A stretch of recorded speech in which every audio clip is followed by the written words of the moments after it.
ओम शांति। आज 18 नवंबर 2023। आज की शेरवाणी की मुख्य पंक्तियाँ हैं। मीठे बच्चे, मनुष्य को देवता बनाने की सर्विस का तुम्हें बहुत बहुत शौक होना चाहिए। मनुष्य को देवता बनाने की सर्विस का तुम्हें बहुत बहुत शौक होना चाहिए, लेकिन इस सर्विस के लिए स्वयं में हड्डी धारना चाहिए। प्रश्न है, आत्मा मैली कैसे बनती है? आत्मा पर कौन सा मैल चढ़ी होती है? उत्तर है, मित्र संबंधियों की याद से आत्मा मैली बन जाती है। पहले नंबर का किचड़ा है देह अभिमान का, फिर लोभ मोह का किचड़ा शुरू होता है। ये विकारों की मैल आत्मा पर चढ़ती है, फिर बाप की याद भूल जाती है, सर्विस नहीं कर सकते हैं। गीत है, तुम्हारे बुलाने को ये चाहता है। ओम शांति। ये गीत बड़ा अच्छा है। बच्चे गारंटी भी करते हैं कि आपका सुन करके फिर ये ज्ञान सुनाने की दिल होती है। याद तो बच्चे करते हैं, ये भी ज़रूर है कोई याद करते होंगे और मिले भी होंगे। कहा जाता है कोटों में कोई आकर के ये वर्षा लेते हैं। अभी तो बुद्धि बहुत विशाल हो गई है। जरूर 5000 वर्ष पहले भी बाप राजयोग सिखाने आया होगा। पहले तो ये समझाना है कि नॉलेज किसने सुनाई थी, क्योंकि यही बड़ी भूल है। बाप ने समझाया है सर्वशास्त्रमय शिरोमणि गीता है, भारतवासियों का शास्त्र। सिर्फ मनुष्य ये भूल गए सर्वशास्त्रमय गीता किसने गाई और उससे कौन सा धर्म स्थापन हुआ। बाकी गाते जरूर है, हे भगवान आप आओ। भगवान तो जरूर आते ही हैं, नई पावन दुनिया की रचना रचने। दुनिया का ही तो फादर है ना। भक्त गाते भी हैं, आप आओ तो सुख मिले या शांति मिले। सुख और शांति दो चीज़ें हैं। सतयुग में जरूर सुख भी है, बाकी सब आत्माएं शांति देश में है। ये परिचय देना पड़े। नई दुनिया में नया भारत राम राज्य था, उसमें सुख है, तब तो राम राज्य की महिमा है।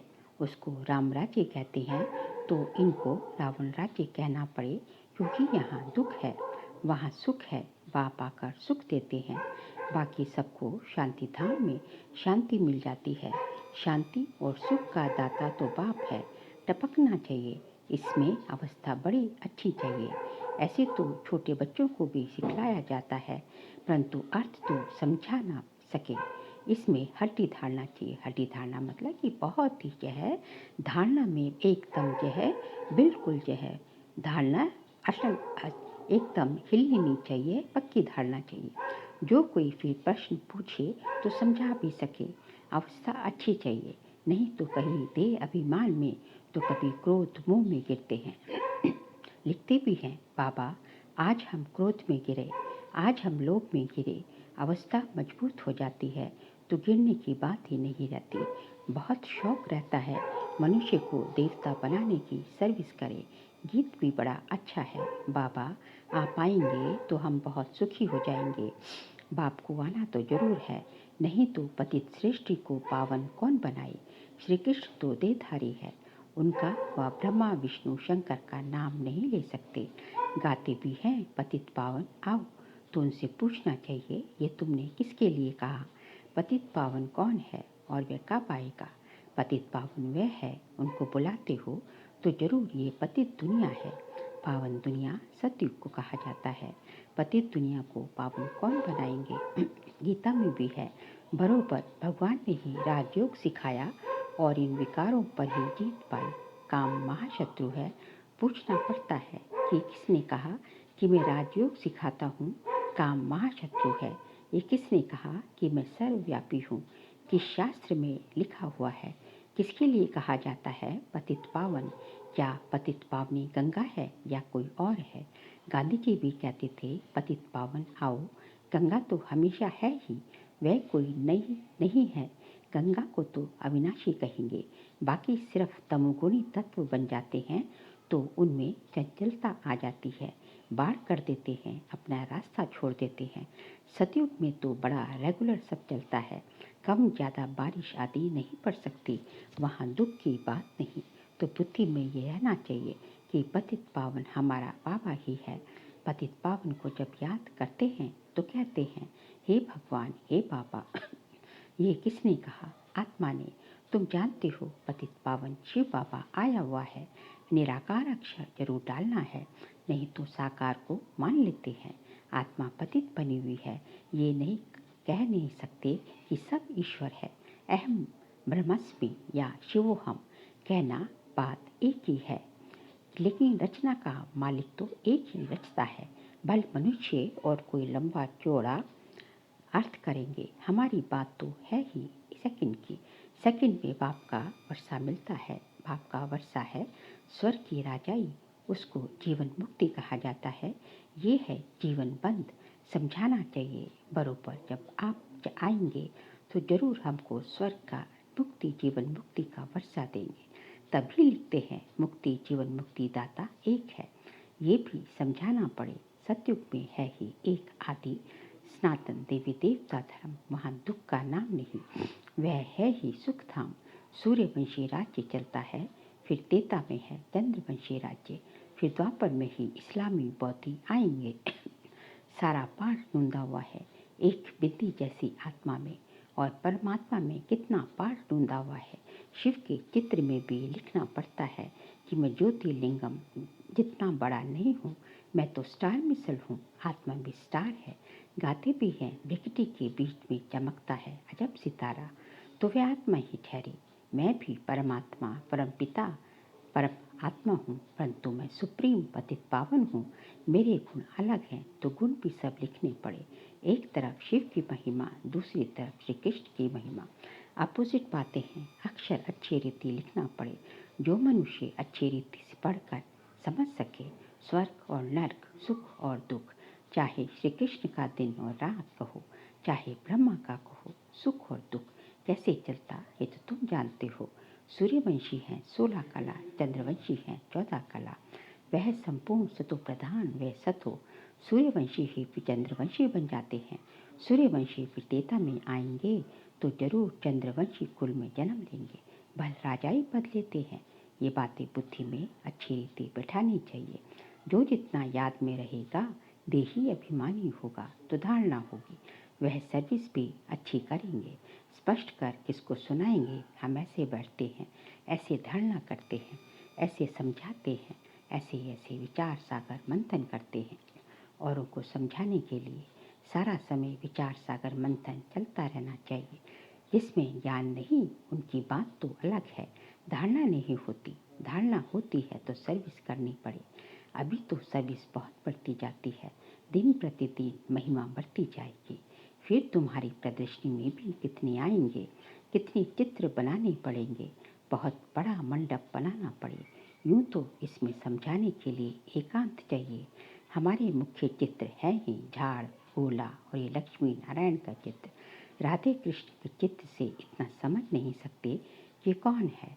इस समय तुम जानते हो कि हमको अब बाप ऐसा पावन बना रहे हैं। सब तो एक जैसे संपूर्ण नहीं बनेंगे। आत्मा पवित्र होगी, बाकी ज्ञान थोड़ी ही सब धारण करेंगे। धारणा नहीं होती तो समझा जाता है, ये कम पथ पाएंगे। अभी तुम्हारी बुद्धि कितनी तीक्ष्ण हो गई है। नंबरवार तो हर क्लास में होते ही है, कोई तीखे कोई ढीले, ये भी नंबरवार है। अगर कोई अच्छे आदमी को थर्ड ग्रेड समझाने वाले मिल जाएं तो वे समझेंगे यहाँ तो कुछ है ही नहीं। इसलिए पुरुषार्थ किया जाता है कि अच्छे आदमी को समझाने वाला भी अच्छा दिया जाए। सब तो एक जैसे पास नहीं होंगे, बाबा के पास तो लिमिट है। कल्प कल्प इस पढ़ाई की भी रिजल्ट निकलती है। मुख्य 8 पास होते हैं, फिर 100, फिर है 16,000, फिर प्रजा, उसमें भी साहूकार गरीब सब होते हैं। समझा जाता है इस समय ये किस पुरुषार्थ में है, किस पद को पाने लायक है। टीचर को पता तो पड़ता है। टीचर में भी नंबरवार होते हैं। कोई टीचर अच्छा है तो सब खुश हो जाते हैं कि ये पढ़ाते भी अच्छा हैं, प्यार भी अच्छा करते हैं।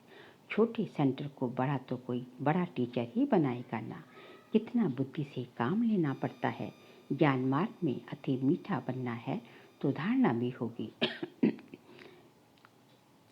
सीट तब बनेंगे जब मीठे बाप के साथ पूरा योग होगा तो धारणा भी होगी। ऐसे मीठे बाबा से बहुतों का योग नहीं है, समझते ही नहीं। गृहस्थ व्यवहार में रहते बाप से पूरा योग लगाना है माया के तूफान तो आएंगे ही, कोई को पुराने मित्र संबंधी याद आएंगे, कोई को क्या याद पड़ता रहेगा। तो मित्र संबंधियों आदि की याद आत्मा को मैला कर देती है। पिछड़ा पड़ने से भी घबरा जाते हैं, इसमें घबराना नहीं है, ये तो माया करेगी, पिछड़ा पड़ेगा ही हमारे ऊपर। होली में किचड़ा पड़ता है ना, हम बाबा की याद में रहें तो किचड़ा नहीं रहेगा। बाप को भूले तो पहला नंबर दे अभिमान का किचड़ा पड़ेगा। फिर लोभ मोह आदि सब आएंगे। अपने लिए मेहनत करनी है, कमाई करनी है और फिर आप सामान बनाने की मेहनत करनी है। सेंटर्स पर सर्विस अच्छी होती है, यहाँ आते हैं तो कहते हैं हम जाकर प्रबंध करेंगे, सेंटर खोलेंगे, यहाँ से गए तो खलास। बाबा खुद भी कह देते हैं तुम ये सब बातें भूल जाएंगे, यहाँ तो भट्टी में रहना पड़े जब तक समझाने लायक हो जाए। शिव बाबा का तो सबसे मीठा कनेक्शन है ना, समझ सकते हैं किस प्रकार की सर्विस करते हैं। स्थूल सर्विस का इजाफा मिलता अवश्य है, बहुत हड्डी सर्विस करते हैं, परंतु सब्जेक्ट तो है ना, उस पढ़ाई में भी सब्जेक्ट्स होते हैं, तो इस रूहानी पढ़ाई के भी सब्जेक्ट्स हैं। पहले नंबर की सब्जेक्ट है याद, पीछे पढ़ाई, बाकी सब है गुप्त। इस ड्रामा को भी समझना पड़ता है, ये भी कोई को पता नहीं है कि 1250 वर्ष हर एक युग में है। सतयुग कितना समय था, अच्छा वहाँ कौन सा धर्म था, सबसे ज़्यादा जन्म यहाँ किसके होने चाहिए, बौद्धि इस्लामी आदि इतने जन्म थोड़े ही लेंगे। किसकी बुद्धि में ये बातें नहीं हैं। शास्त्रवादियों से पूछना चाहिए कि तुम भगवान वाच किसको कहते हो। सर्वशास्त्र में शिरोमणि तो गीता है।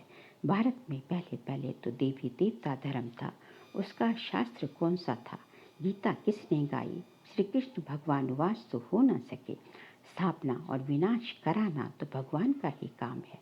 श्री कृष्ण भला कब आया, अभी किस रूप में है। शिव बाबा के अपोजिट श्री कृष्ण की महिमा जरूर लिखनी पड़े। शिव है गीता का भगवान, उनसे श्री कृष्ण को पद मिला। श्री कृष्ण के 84 जन्म भी दिखाते हैं, पिछाड़ी में फिर ब्रह्मा का एडॉप्टेड चित्र भी दिखाना पड़े। हमारी बुद्धि में जैसे 84 जन्मों की माला पड़ी हुई है, लक्ष्मी नारायण के भी 84 जन्म जरूर दिखाने पड़े। रात को विचार सागर मंथन कर और ख्याल चलाना पड़ता है, सेकंड में जीवन मुक्ति मिलती है। इसके लिए हम क्या लिखें, जीवन मुक्ति माना स्वर्ग में जाना। सो तो जब बाप स्वर्ग का रचयिता आए, उनके बच्चे बने, तब स्वर्ग के मालिक बने। सतयुग है पुण्य आत्माओं की दुनिया, ये कलयुग है पाप आत्माओं की दुनिया।